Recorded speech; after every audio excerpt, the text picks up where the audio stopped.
professora de Educação Física.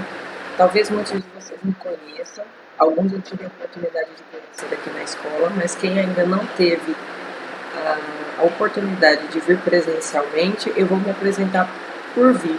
Vocês não vão conseguir me ver, mas vão conseguir entender a explicação do primeiro conteúdo do primeiro bimestre, que nesse novo ensino médio a gente vai tratar sobre os padrões de beleza. Tudo bem? Então vamos lá. Vocês já receberam esse material há algum tempo atrás no grupo da sala. O pessoal que conseguiu vir a primeira semana presencialmente pegou as explicações, mas por conta de tudo que aconteceu de lá para cá, eu resolvi gravar essa videoaula para que vocês possam todos ter condições de fazer a atividade proposta ao final e, quando chegar a hora da avaliação, ter condições de responder a avaliação de uma forma adequada. Tudo bem? Então vamos lá. Sempre a gente vai começar com as questões norteadoras, que são questões que procuram descobrir o que é que vocês já sabem sobre esses conteúdos, tá bom? A primeira pergunta é a seguinte: você sabe o que é padrão de beleza? Se você tivesse que explicar para alguém o que é padrão de beleza, como você explicaria? Você consegue identificar padrões de beleza na sociedade atual? Você acha que é influenciado pelos padrões de beleza divulgados pela mídia? Então, dá uma pausada nesse vídeo, reflita um pouco sobre essas perguntas e no próprio caderno de vocês de Educação Física, respondam essas questões de acordo com os conhecimentos que vocês já possuem, tá? Quando vocês tiverem respondido, vocês retornam ao vídeo, beleza? Então vamos lá. Padrões de beleza. Padrão de beleza é uma expressão usada para caracterizar um modelo de beleza que é considerada ideal em uma sociedade, tá? Os padrões variam de acordo com a sociedade, com suas características e com a evolução. Então, o que é um padrão de beleza? Padrão de beleza é aquilo que a gente vê na mídia, que a gente considera bonito, belo. Mas não é algo subjetivo só nosso, é algo que a sociedade considera, tá? Como a gente viu que esse padrão de beleza ele muda de acordo com a evolução, de acordo com a própria sociedade e também de acordo com as características físicas que vão sendo adotadas como belas a cada época e sociedade. Mas a gente falou que a gente está estudando o que são padrões de beleza. Mas o que é beleza? A beleza é uma noção abstrata e relativa, ligada a muitos aspectos e características do que observamos, sejam pessoas, paisagens ou animais. É subjetivo, ou seja, ele é individual, cada indivíduo tem o que acha que é beleza. Mas alguns componentes sociais ditam ou definem normas inconscientes que, conforme a gente é criado, conforme a sociedade em que a gente vive, a gente vai incutindo esses componentes para determinar o que é belo para nós ou não. Padrão de beleza é história. Se vocês forem fazer uma pesquisa bem superficial sobre a evolução dos padrões de beleza, vocês vão ver que conforme o avançar da época ou retroceder, dependendo do tempo histórico que a gente vai analisar, existem padrões de beleza relativos a cada época, tá? Porque como a gente viu, eles são interdependentes com a sociedade a qual eles se destinam. Então, se a gente for no século passado, a gente vai ver que o padrão de beleza daquela época é diferente do nosso. Se a gente for lá na Idade da Pedra, a gente vai ver que o padrão de beleza era adaptado àquela época, né? E que eles vão se modificando conforme o passar do tempo. Se eu perguntar para vocês hoje qual que é o padrão de beleza de hoje, para vocês conseguirem responder essa pergunta, vocês vão ter que analisar o seguinte: se vocês tivessem que desenhar uma mulher perfeita, um homem perfeito hoje, como ele seria? Quais seriam os seus atributos? Como você desenharia esse padrão? Que, felizmente ou infelizmente, é o que a gente vê na mídia. Internet, redes sociais, televisão, rádio, propagandas. Qual que é os atributos físicos das pessoas que estão em evidência? Se você tivesse que fazer essa relação, como você faria? E é exatamente esse o padrão de beleza que a gente está vivendo. Esse que a gente vê aí a mídia difundindo. O que nós temos que entender é que os padrões de beleza, eles levam em consideração aspectos que nem todas as pessoas conseguem atingir, né? Cada um tem a sua individualidade, o seu fenótipo, que é o ambiente que o cerca, o seu genótipo, que é a genética que lhe formou, seus antepassados, suas características passadas de geração em geração. Então é muito difícil a gente pensar num padrão que possa englobar todas as pessoas. E é por isso que esse padrão, ele foge muitas vezes do que a gente tem, da nossa formato corporal, das nossas próprias características, tá? Então, a gente estuda os padrões de beleza justamente para entender que nem sempre, nem todas as pessoas vão conseguir atingir, tá? E não há problema nenhum quanto a isso. Isso é uma jogada, uma estratégia de marketing, porque isso vende. Isso é o que é considerado belo na sociedade. Mas nem por isso a nossa individualidade vai deixar com que isso passe e ultrapasse, certo? Mesmo antes de ter esse nome, os padrões de beleza sempre existiram ao longo da história e se modificaram com o passar do tempo. Podemos observar isso, por exemplo, ao reparar como eram as roupas, penteados, maquiagens mais usados em determinada época. Os padrões de beleza também são diferentes em cada país ou região. Na cultura ocidental, os padrões são diferentes da cultura oriental, por exemplo. Entretanto, independente de qual seja o padrão de beleza da sociedade, a existência de padrões estéticos faz parte de todas as culturas. Então, hoje, a gente analisando os padrões de beleza aqui no nosso país. Aquele jogo de imagens que eu pedi para vocês fazerem na mente. Imaginar como seria a mulher perfeita, o homem perfeito. Se você for lá no Japão, talvez o que a gente considere perfeito aqui no Brasil não faça tanto sentido lá. Mas eles também têm um padrão de beleza lá. Assim como há um padrão em cada sociedade, em cada país, em cada lugar.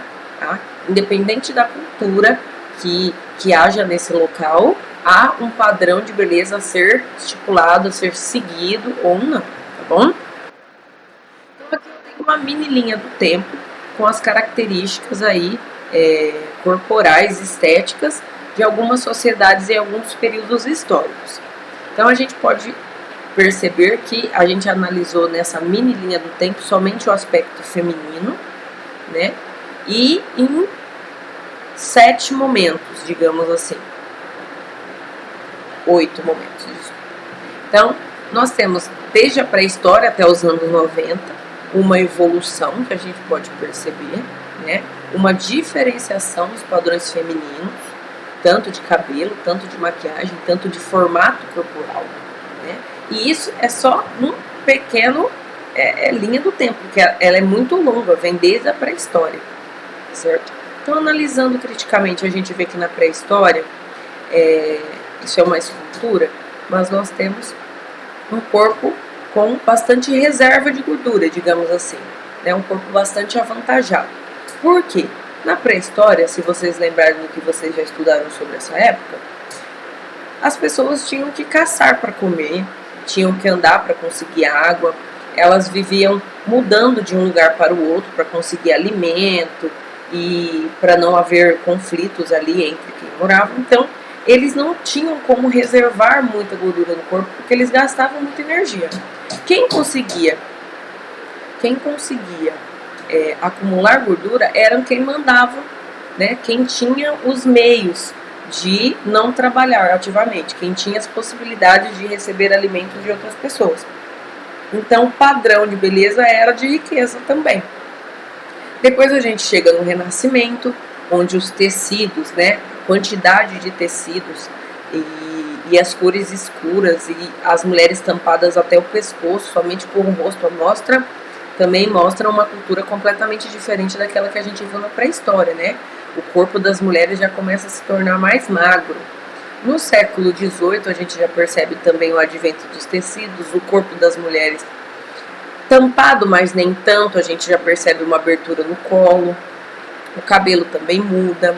Nos anos de 1920, agora mais perto da gente, a gente percebe ainda que há o advento de tampar o corpo feminino, há o advento de alguns adornos, como chapéus.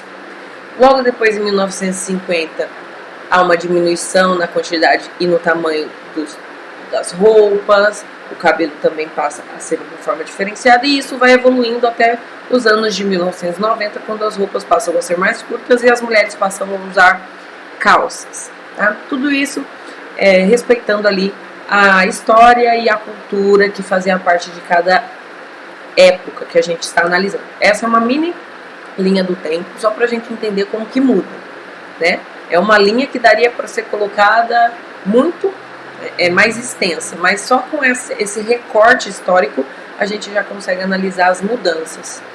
E isso para 1990. Será que até hoje continua esse mesmo padrão que a gente vê? Ou já mudou?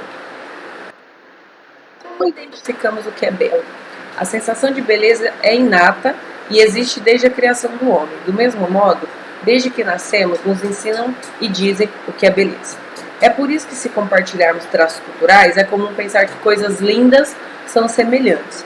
Então é por isso que, muito possivelmente, como nós vivemos numa sociedade só, o que é belo para nós vai ser praticamente a mesma coisa. Tá? O que não demonstra que o que para nós é feio, seja feio para todas as pessoas. Como nós dissemos no começo, é um termo subjetivo. A influência da mídia na percepção.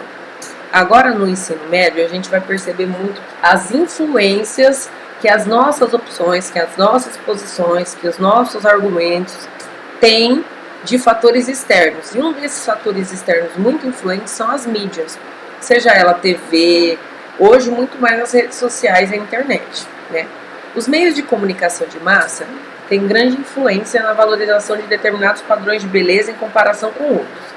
Um exemplo disso é a influência do cinema e da televisão. Hoje as redes sociais também possuem grande poder de valorização de determinados tipos de beleza. Então, quando você vai assistir uma novela, uma propaganda, qual é o corpo que está lá? O que é que eles estão vendendo? Como eles se posicionam? Qual é o corpo que a gente vê ali? Retratado, demonstrado, repetido. É essa influência que a mídia tem sobre as nossas opiniões, muitas vezes. Mídia e mercado. O reforço de ideias padronizadas sobre o conceito de beleza também é utilizado para fazer a divulgação de produtos ou serviços que são comercializados pela indústria da beleza.